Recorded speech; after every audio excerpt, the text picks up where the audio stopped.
The Senate has begun a marathon debate session over an elections bill dubbed the Save America Act.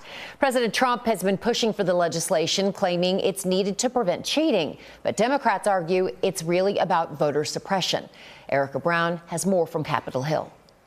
On the Senate floor Wednesday, lawmakers continued a marathon debate on the Save America Act, a bill that would require proof of citizenship to register to vote, along with photo ID to cast a ballot. Certainly, if they're not citizens, they shouldn't be registered to vote automatically. The SAVE Act makes voting harder and makes registration much harder for U.S. citizens. President Trump has been pushing for the legislation, arguing it is needed to protect election integrity. Who would not have voter ID? Who would not have proof of citizenship? And the only people who would want not to have that are people that want to cheat. It's very, very simple. We can't let that happen. But Democrats say the bill could disenfranchise millions of Americans who may not have access to documents such as a passport or birth certificate. Donald Trump knows that he is losing. That's what this is about. He's losing. Senate Majority Leader John Thune has acknowledged the legislation does not have the votes needed to pass, but he promised a, quote, full and robust debate on the Senate floor this week. There's a whole lot of propaganda that's coming down that wants to make you passive on this issue.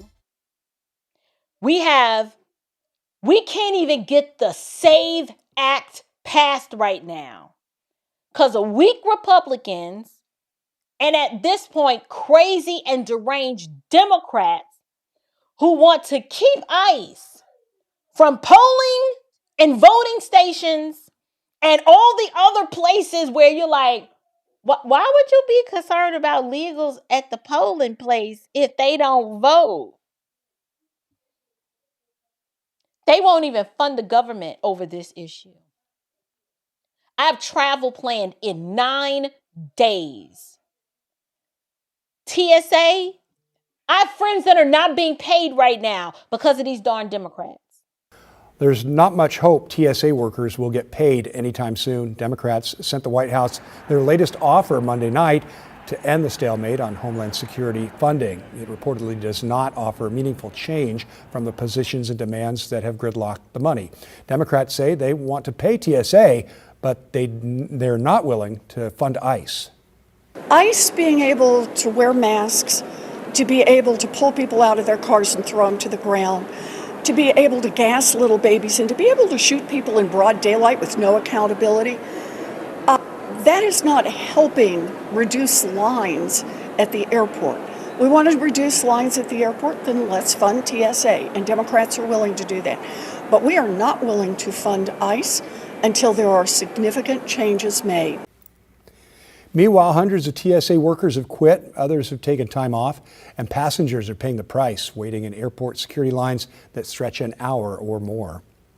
They don't care about you or your children or America's safety at this point. They don't give a darn. Only on 7 News Now, an 18-year-old Fairfax County high school student who is in the country illegally has been charged with multiple counts of assault for allegedly groping girls in the hallway. Israel Flores Ortez is almost 19 years old and in the 11th grade at Fairfax County High School. About a dozen girls have come forward to report that Ortez put his hands between their legs and grabbed their privates while in the school hallways. Now he's in jail, facing 9 counts of assault. 7 News has also learned Ortez is an illegal immigrant from El Salvador who crossed the southern border in 2024 and was released under federal government policy at that time. After his arrest, ICE issued a detainer for Ortez last week in order to deport him, but tells me the Fairfax County Sheriff is not honoring that detainer. At a court hearing attended by many of the girls' parents Friday morning,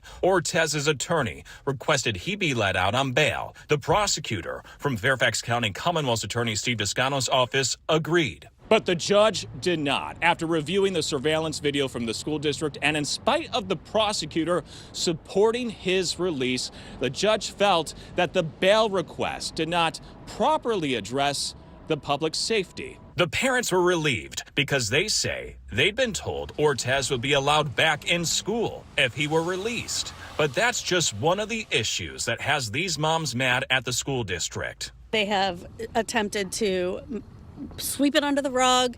They sent out a letter last night saying again after that we demanded it. Multiple parents demanded that there be a letter before we got it. But it was a completely sanitized letter. Weeks after the incidents were reported to police, Principal Georgina A. sent an email to parents saying in part, quote, these incidents involved the student touching the student's buttocks while they were transitioning in the hallways. Yeah, no.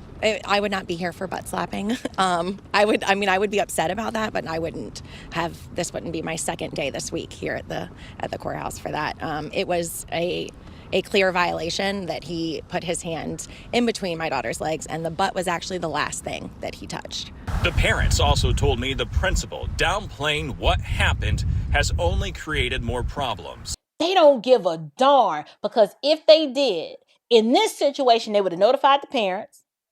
They would have honored. He already has a deportation order, and the prosecutor won't do nothing about it. It was like, well, just let him out on bail. Let him out on bail? Say what now? A judge had to step in. It was like, okay, but if we let him out on bail, then he could just come back to the school. Like, you don't think that's going to be a problem for the 9 girls he assaulted? You know this teaches your children? Now, American children, we already got a criminality problem, a school to prison pipeline situation. But if American criminals see, oh, you could be, if you're an illegal and you assault 9 girls and they just let you out on bail, and they don't even put you out the country. Well, I mean, maybe if I do it, maybe they won't be so harsh on me. I don't know. I'll tell you what. Do y'all remember when I told you that we don't share custody of our children with the government? Democrats think that you're supposed to share custody of your children with them. That's why, in all honesty, they didn't feel the need to notify these parents. They felt like you on a need-to-know basis. This our baby. This our daughter. These are our children.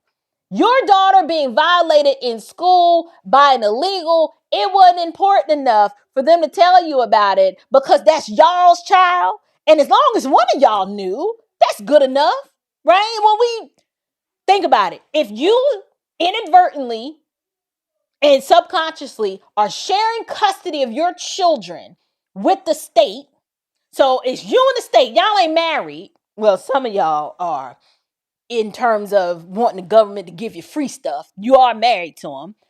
But if the government is one half of the parental guidance and you're the other half, they're like, well, one parent did know. So we just felt like it was redundant to tell you. We already were aware and we knew and we were handling it, right? They just felt like they didn't need to notify the other parent. That's how I look at it. I mean, if they didn't believe that, if they truly didn't believe that they owed the parents nothing and didn't need to tell them because they'd be like, well, this is our child. This is our child. One parent knew that was good enough. If they didn't believe this, then they would stop prioritizing all of the ideological optics over common sense security. Like, yo, notify the parents. I'm telling you, stop letting these Democrats treat your children like props for their little political experiment. Because children are not collateral damage. They are not sacrifices on the altar of this multicultural confusion. This little pot of gumbo that they trying to cook at your expense? No. Parents who refuse to engage while this system deteriorates, you are gambling with the lives of your children. And I know y'all like, April, why you fear-mongering like this? I mean, how many Americans have to die? How many Americans have to be assaulted?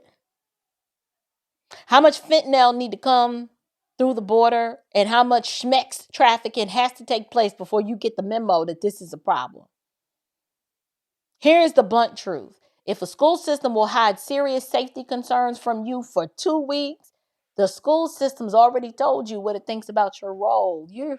You fund it, but you're not allowed to challenge it. No, we just gonna take your money and do what we will with your child. And if something happens, we might let you in on it. let me wrap up this story on the little migrant in Fairfax County. What I was gonna say was, if my American child needs paperwork to enter the classroom, but you're a legal alien, I mean, long as they breathing with a pulse, they can just come on in. This country is not about being governed by reason or logic anymore. It's being ruled by idiots. And if you're a parent, you got to wake up, because all of this inclusivity, it's going to become an excuse after they use your child as the next victim. Mark my words. I ain't no prophet. I'm just saying. What else do we walk away with as the conclusion?